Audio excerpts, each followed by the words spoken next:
We will guide you through how to make camera flash transition in CapCut. Quick disclaimer, skipping a single step will affect your final result, so you need to follow this step-by-step guide carefully.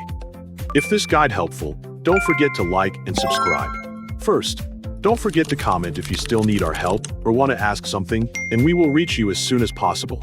Second, open the Windows Start menu on your computer and search for CapCut using the Windows search feature. Launch the CapCut application from the search results and wait for the editor to finish loading completely before continuing.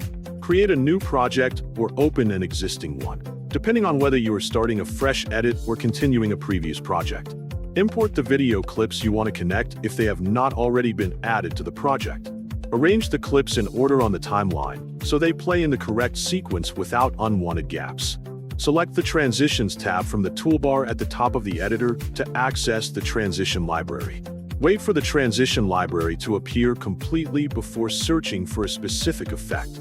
Enter camera flash or flash into the transition search bar and wait for the matching transition presets to load.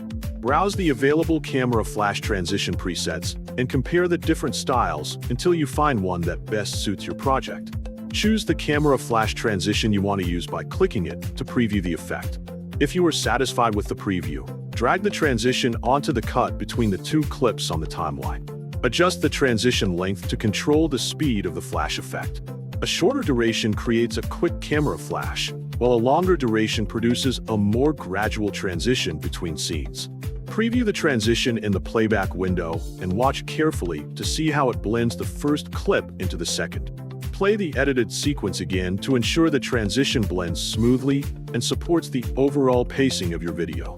Apply the same transition to other clips if you want a consistent style throughout the project.